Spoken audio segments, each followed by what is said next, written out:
Yang saya hormati Pauda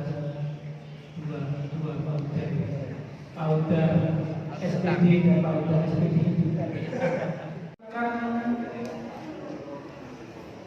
Rasa hormat kita untuk meningkatkan rasa sayang kita kepada junjungan kita Rasulullah Muhammad SAW. Seringkali kita melihat bahwa acara yang kita lakukan itu ada yang mengatakan maulid, ada yang mengatakan maulud. Apakah anak-anak sudah paham apa arti dari kata maulud dan apa arti dari kata maulid? Mana yang benar? Maulud atau maulid? Ada yang bisa? Yang benar yang mana? Maulud. Maulid berarti salah. Anak-anak yang saya cintai, ini momen kita memperingati. Maka supaya tidak salah di dalam memaknai, perlu saya sampaikan yang dimaksud maulud Nabi itu adalah janin Nabi Muhammad, bayinya Nabi Muhammad. Jadi maulud itu adalah bentuk fisik Nabi, bayinya Rasulullah. Kalau maulud Nabi Muhammad, sedangkan maulid itu adalah waktu kelahiran Nabi Muhammad. Maulid Nabi Muhammad SAW berarti waktu kelahiran Nabi Muhammad. Maulid kemudian menjadi milad. Ini perlu dipahami sehingga anak-anak nanti kalau di luaran ada mendengar maulud Nabi, ini benar. Karena yang diperingati adalah bayinya, janinnya Rasulullah Muhammad SAW. Kalau anak-anak mendengar kata peringatan maulid, maka yang diperingati adalah waktu kelahirannya. Yang menjadi kunci permasalahan kita semua adalah peringatan baik itu maulud maupun maulid, tujuan yang utama adalah meningkatkan kecintaan kita kepada beliau, sehingga kita menjadi umat yang betul-betul mengikuti syariat agama yang telah dibawa oleh beliau. Anak-anak yang saya cintai, Rasulullah Muhammad SAW yang kemarin sudah disampaikan oleh Pak Yogi Prataiza bahwa beliau adalah anak yang yatim piatu. Beliau dilahirkan pada tanggal 12 Rabiul Awal tahun 517 Masehi. Bertepatan saat itu terjadi penyerangan Ka'bah oleh pasukan gajah dari Raja Abraha. Pasukan gajah yang begitu banyak, gagah berani, sehingga masyarakat Mekah melawan dengan setengah hati karena takut melihat pasukan yang begitu banyak, melihat pasukan yang begitu gagah. Akhirnya Abdul Muthalib berdoa kepada Allah, minta bantuan bagaimana supaya Ka'bah yang akan dihancurkan oleh pasukan gajah itu terselamatkan. Karena Ka'bah adalah kunci di dalam peribadahan orang Islam, maka Allah menurunkan burung ababil dari surga. Mengapa burung itu bisa mengalahkan gajah? Oleh Allah burung itu diberi senjata, yaitu satu kerikil neraka. Begitu pasukan gajah dengan gagah berani dan sombongnya untuk menghancurkan Ka'bah, maka burung itu berterbangan di atas pasukan pasukan yang sombong itu dengan menjatuhkan kerikil dari neraka. Mulai dari ujung kepala tembus sampai ke badannya gajah dan semuanya meninggal dunia. Karena peristiwa yang sangat besar itulah, maka tahun itu disebut sebagai pertanda adanya tahun gajah. Hari apa lahirnya Nabi Muhammad? Hari Senin tanggal 12 Rabiul Awal tahun gajah. Anak-anak yang saya cintai, Rasulullah Muhammad SAW pada saat lahir ayahnya sudah meninggal. Ayahnya meninggal pada saat beliau di kandungan ibunya berumur 2 bulan. Di mana pada saat itu ayahnya sedang berdagang mau menuju ke Sam, tetapi perjalanan baru nyampe Madinah.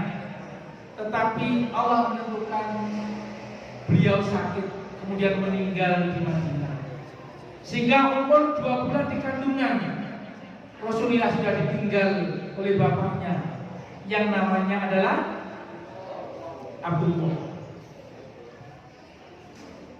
Kemudian pada tanggal 12 Rabiul Awal itu Nabi Muhammad dilahirkan dari seorang ibu yang solehah namanya Aminah.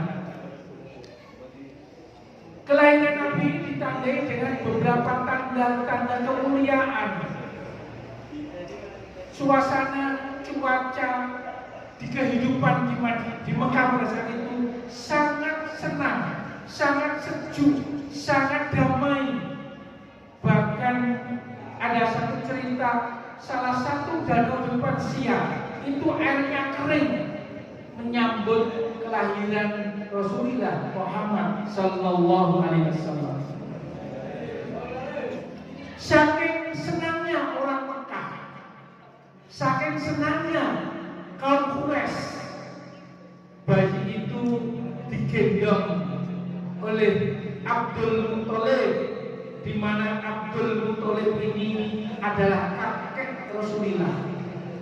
Digendong dengan berlari-lari, setiap orang dipameri, saya punya cucu, saya punya cucu, saya punya cucu. Kemudian dibawa di Mekah, dibawa di Ka'bah, dan beliau berdoa, semoga kelak bayi yang digendong itu bisa menjadi berkah bagi kehidupan di dunia dan kehidupan di akhirat. Dan doa itu dikabulkan oleh Allah Subhanahu wa Ta'ala.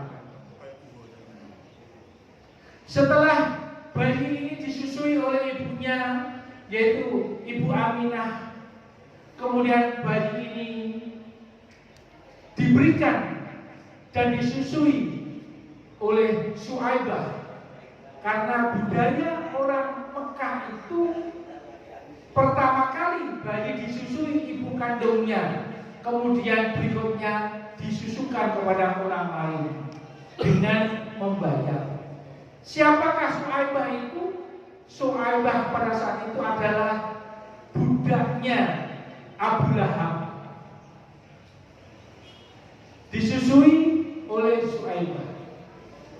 Kemudian pada saat Rasulullah umur 2 tahun diajak oleh ibunya untuk berziarah ke makam bapaknya. Di tengah perjalanan ibunya sakit. Akhirnya dibawa sampai ke Madinah dan meninggallah ibu Rasulullah. Pada saat itu Rasulullah baru berumur 2 tahun. Setelah itu maka Rasulullah diasuh oleh kakeknya Abdul Muthalib dan disusukan kepada seorang yang solehah, yaitu Halimah As-Sa'diyah. Kenapa Abdul Muthalib memilih Halimah As-Sa'diyah? Karena Halimah As-Sa'diyah ini yang pertama adalah orang yang solehah. Yang kedua sedang menyusui bayi, sehingga diharapkan Nabi Muhammad yang saat kecil itu mendapat asupan susu yang memadai. Tetapi saat itu air susu Halimah ini tidak keluar dengan baik. Untuk menyusui putranya saja kekurangan. Tapi Allah Maha sayang kepada Rasulullah. Pada saat Halimah menyusui Nabi Muhammad sangat lahap menyusunya. Dengan ridho Allah, maka air susu Ibu Halimah ini mengalir dengan derasnya. Sampai-sampai Nabi Muhammad menyusui ini kewalahan karena sakit derasnya air susu sudah mengalir. Di samping itu keajaiban muncul setelah Halimah menyusui. Maka kehidupan Halimah dengan suaminya makin hari makin harmonis, ekonomi makin hari makin baik. Pada saat itu tanggung jawab semua biaya kehidupan Rasulullah Muhammad adalah pada kakeknya Abdul Muthalib. Anak-anak yang saya banggakan, di masa pertumbuhan yang membutuhkan pembinaan, bimbingan dan kasih sayang, tepatnya umur 6 tahun, kakeknya yang bernama Abdul Muthalib meninggal dunia. Kesedihan Nabi Muhammad tampak sekali, sehingga Allah membuka hati pamannya Abu Thalib. Maka Rasulullah Muhammad diasuh oleh pamannya yang bernama Abu Thalib, di mana Abu Thalib ini adalah ayah dari Ali bin Abi Thalib. Sehingga Rasulullah ini adalah sepupu dari Ali bin Abi Thalib. Setelah Rasulullah ini mengikuti pamannya, di mana Abu Thalib itu bukan orang yang kaya, sehingga Nabi Muhammad ini membantu meringankan beban kehidupan pamannya dengan cara ikut menggembala kambing. Nabi Muhammad kecil sudah tampak bahwa beliau adalah orang yang jujur, orang yang dapat dipercaya, orang yang berakhlak baik, saling menyayangi, suka menolong. Sehingga Muhammad kecil merupakan anak yang menjadi panutan bagi teman-teman sebayanya. Tidak pernah membohongi orang, tidak pernah bertengkar, karena memiliki rasa kasih sayang yang tinggi. Dalam umur 12 tahun, beliau diajak oleh pamannya berdagang menuju ke Syam. Tetapi di dalam perjalanan ada keistimewaan alam. Selama perjalanan, maka angin di Mekah selama perjalanan Nabi ini sangat sejuk, dan di atas rombongan selalu dinaungi oleh awan yang mengikuti perjalanan rombongan Nabi. Jadi Nabi Muhammad dan rombongan tidak pernah merasakan panasnya sinar matahari, tidak pernah merasakan haus karena panasnya cuaca, karena awan selalu berada di atasnya sehingga sejuk. Di dalam sebuah daerah, rombongan Abu Thalib beserta Nabi Muhammad ini dihentikan oleh seseorang. Dihentikan untuk diajak masuk ke rumahnya. Siapakah yang memberhentikan itu? Seorang pendeta Nasrani. Kemudian Abu Thalib ditanya, wahai saudaraku Abu Thalib, siapakah anak muda itu? Dijawab oleh Abu Thalib, ini anak saya. Abu Thalib, siapakah pemuda itu? Ini anak saya. Tapi pendeta yang bernama Warqah itu menjawab, kamu bohong. Kamu mendustai saya. Abu Thalib kaget. Mengapa? Anda tahu bahwa ini bukan anak kandung saya. Kemudian pendeta tersebut minta kepada Abu Thalib, bukalah baju pemuda ini. Setelah dibuka, betapa kaget dan gembiranya pendeta Nasrani ini.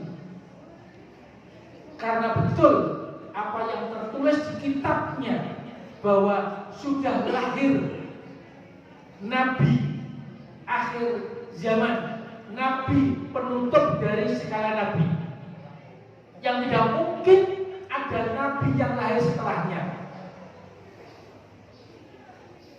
Kemudian Abu Thalib diminta untuk kembali. Kembalilah kamu pulang. Jangan kamu teruskan dalam perjalanan. Pulang. Jagalah keponakanmu ini, sayangi keponakanmu ini, karena keponakanmu ini sedang ditunggu-tunggu oleh Yahudi dan Nasrani, akan dibunuh. Mengapa Yahudi dan Nasrani kepengen membunuh Nabi Muhammad? Karena di dalam kitabnya Yahudi dan Nasrani telah tertulis bahwa besok akan lahir seorang nabi besar akhir zaman, nabi penutup nabi.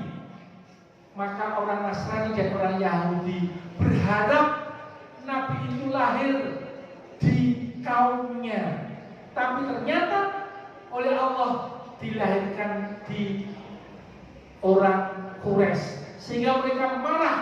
Setiap orang yang bernama Muhammad atau Ahmad maka harus dibunuh. Tapi Allah Maha Kuasa, tidak mungkin orang yang sangat disayangi oleh Allah dibunuh begitu saja. Maka rombongan Abu Thalib kembali pulang.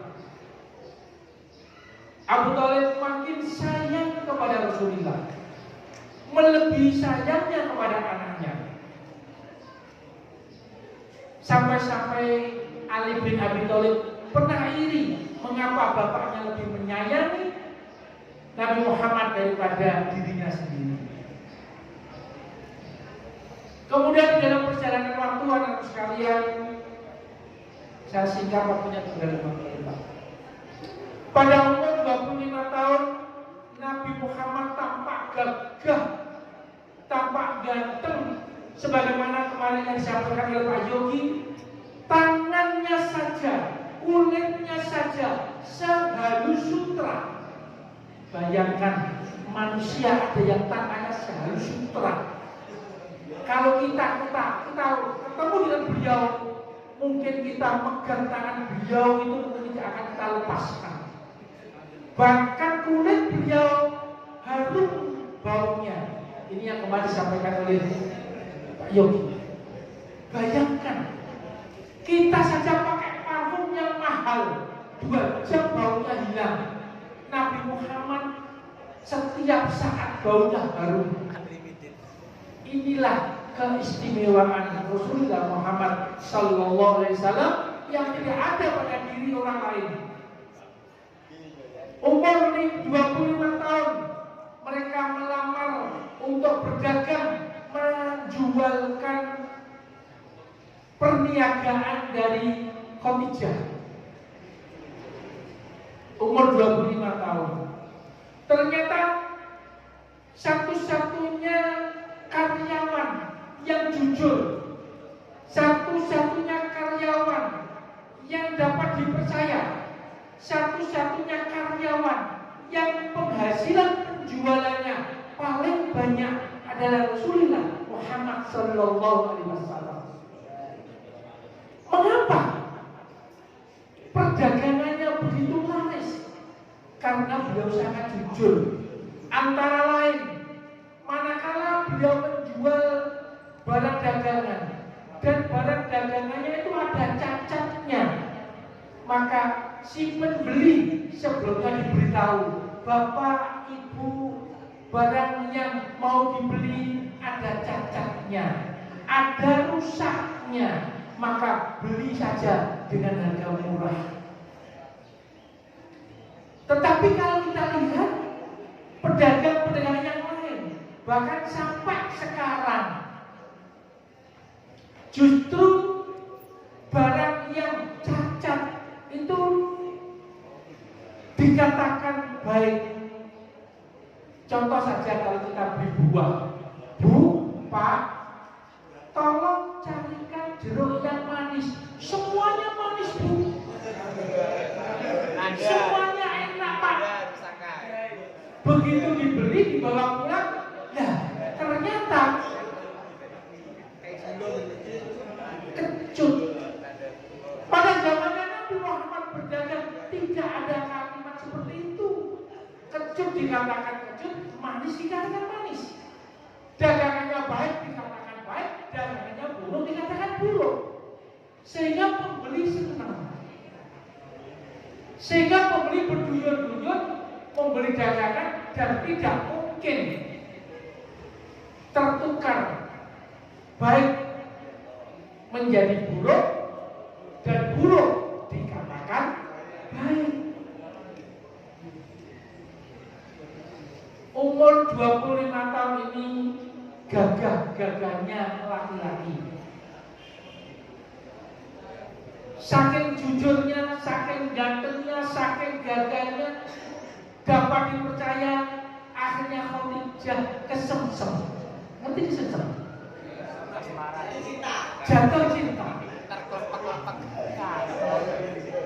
Sehingga Khadijah saat itu umurnya adalah 40 tahun. Sudah rondo. Rondo itu SD ya? SD. Rondo ya? Nabi Muhammad ganteng-gantengnya uang umur 25 tahun. Kira-kira nih sampean umur 25 tahun ganteng disenengi uang umur 40, kira-kira jeneng apa sampean gelem to gak? Janda bisa. Kira-kira mau gak? Tergantung Pak terus ya. Tapi ada lagi yang saya cintai, Khadijah itu walaupun umurnya 40 tahun, tapi paras wajah dan bentuk tubuhnya bagaikan gadis umur 17 tahun. Cantik. Ya, bahkan Nabi pernah bersabda dalam salah satu hadisnya, kalau ingin mencari istri, pilihlah 4 syarat. 1, cantik, ya, istri yang cantik, jangan istri yang ganteng. Istri yang cantik. Kedua, istri yang kaya. Ya, yang ketiga, istri dari keluarga nasab yang baik. Keempat, istri yang solehah. Ternyata keempat ciri ini berada pada diri Khadijah. Cantik iya, umurnya 40 tapi paras dan bentuk wajah, bentuk tubuhnya bagaikan gadis umur 17 tahun. Ya, paras pernah melihat. Kalau paras buka di sini. Ya. Yang kedua, kaya. Dia seorang saudagar yang kaya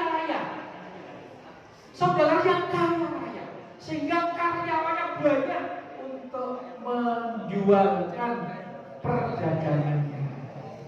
Yang ketiga, dari nasab yang bagus, karena beliau keturunan bangsawan, keturunan tokoh-tokoh yang berada di wilayah Mekah saat itu. Yang keempat, beliau solehah. Pak, pada saat itu agamanya apa?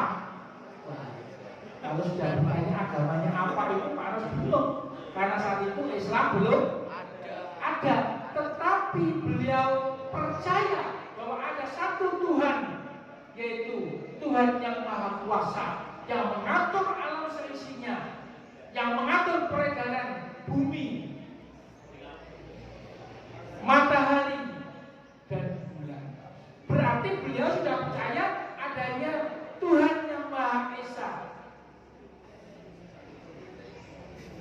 Ini. Kemudian singkat cerita, jadilah Nabi Muhammad SAW menikah dengan Khadijah.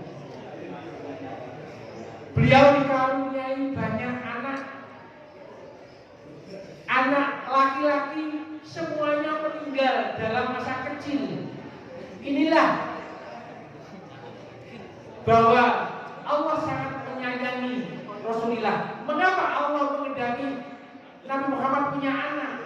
Karena kebanggaan orang yang sudah menikah itu adalah manakala mempunyai anak. Sangat sayang kepada anak-anaknya. Tetapi Allah berkehendak lain. Pada saat anak laki-lakinya masih kecil-kecil, maka di saat itulah Allah menarik lagi anak-anak tersebut. Antara lain mengapa? Supaya pada saat nanti besar tidak ada yang mengkulturkan bahwa inilah anaknya Nabi Muhammad, maka kita akan menjadi nabi berikutnya. Ini mungkin rencana Allah, karena Nabi Muhammad adalah nabi akhir zaman. Dilanjut atau ditutup?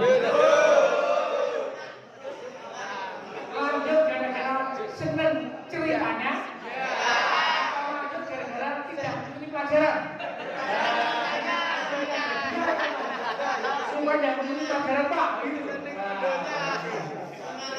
Pak Asok ngerti baik karena dulu pernah menjadi murid. Lanjut Pak, lanjut. Sampai Jumat. Gitu ya, oke, lanjut. Saya singkat ya, sampai pada akhirnya Nabi Muhammad umur 40 tahun. Loh, Nabi Muhammad selama mempunyai istri Khadijah tidak pernah melirik cewek lain. Kenapa? Syarat 4 istri sudah terpenuhi. Cantik oke, ya, kaya oke, nasab dari orang baik oke, solehah oke, punya anak yakin.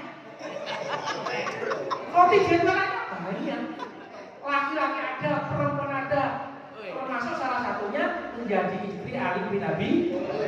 Oke, saya sebutkan supaya sampai pun tidak ketinggalan pelajaran.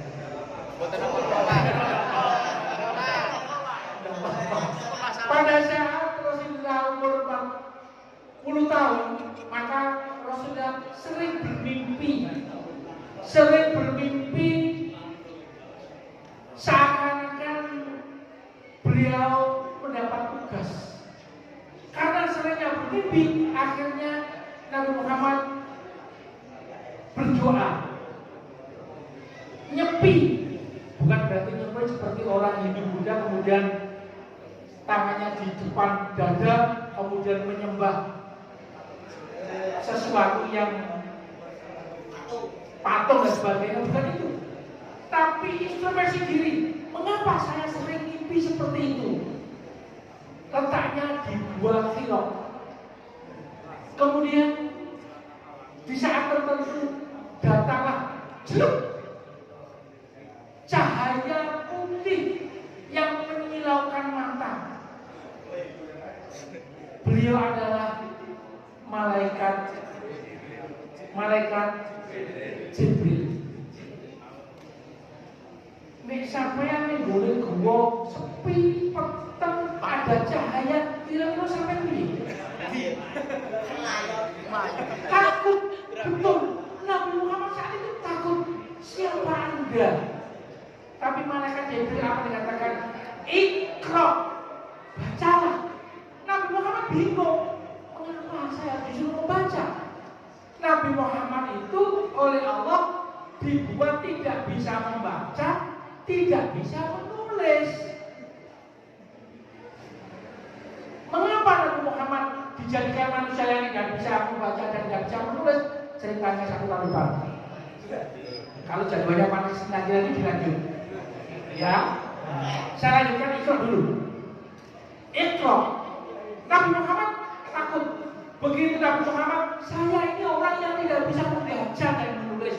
Langsung oleh malaikat Jibril, Nabi Muhammad dirangkul dengan kencangnya sampai-sampai tidak bisa bernafas. Sampai-sampai tidak bisa bernafas. Akhirnya dilepas. Diulangi lagi, Iqra. Saya tidak bisa membaca. Dengan rasa takutnya, dipeluk lagi, dirangkul dengan kerasnya, sampai-sampai tidak bisa membaca, sampai ulang 3 kali. Iqra bismi rabbikal ladzi khalaq. Akhirnya Nabi Muhammad dengan memberanikan diri menirukan Iqra bismi rabbikal ladzi khalaq. Bacalah dengan nama Tuhanmu yang telah menciptakan. Khalaqal insana min 'alaq, yang telah menciptakan manusia dari segumpal darah. Saya ulas dulu ayat yang pertama. Iqra bismi rabbikal ladzi khalaq. Mengapa Nabi Muhammad pertama kali diperintahkan membaca? Karena membaca itu adalah kunci ilmu pengetahuan. Tanpa membaca orang tidak akan mempunyai ilmu pengetahuan. Tanpa membaca orang tidak akan mengerti mana yang baik dan mana yang jelek. Tanpa pengetahuan orang tidak akan tahu apa-apa. Maka kalau anak-anak kepingin pandai, iqra, bacalah. Apa yang dibaca Bapak? Kalau seorang pelajar adalah pelajaran. Pada saat kalian mengaji adalah Al-Quran. Bismi rabbikal ladzi khalaq. Dengan nama Tuhan yang menciptakan. Yang menciptakan apa? Menciptakan alam seisinya, termasuk kita-kita ini. Khalaqal insana min 'alaq, yang antara lain adalah menciptakan manusia dari segumpal darah. Anak-anak yang saya cintai, untuk menjadi segumpal darah ini ada sebuah proses. Proses pertemuan ovum dengan sperma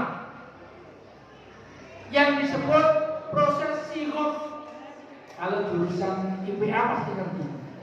Sigot, proses pertemuan antara sperma dengan ovum. Akhirnya terjadilah cairan. 40 hari cairan itu menjadi segumpal darah. Kira-kira kalau sampai di depannya samanya ada darah semuanya, anak-anak perempuan, misalkan kalian diberi darah, segumpal darah, kira-kira seneng atau merasa jijik? Darah ini kelihatan adalah sesuatu yang awalnya menjijikkan. Dari sinilah ternyata kita ini manusia berasal dari sesuatu yang banyak orang merasa jijik. Banyak orang merasa jijik. Nabi, anakku yang saya cintai. Begitu kita ini sudah menjadi manusia utuh, mengapa kita mempunyai sifat sombong, takabur, ujub, riak? Padahal kita ini berasal dari badan yang sebagian banyak orang adalah merasa jijik. Untuk itulah dua ayat ini yang sedang saya kupas di pagi hari ini, ayat 3, 4 dan 5, pada saat nanti saya diberi waktu lagi. Terima kasih. Mohon maaf atas kekurangan yang demikian. Semoga cerita yang bisa meningkatkan motivasi keimanan kita, yang bisa meningkatkan sayang kita kepada Rasulullah Muhammad Sallallahu Alaihi Wasallam ini menjadikan pegangan kita untuk menjadi anak yang soleh dan solihah, yang selalu berpegang teguh pada syariah kebenaran Al-Quran dan demikian. Assalamualaikum warahmatullahi wabarakatuh.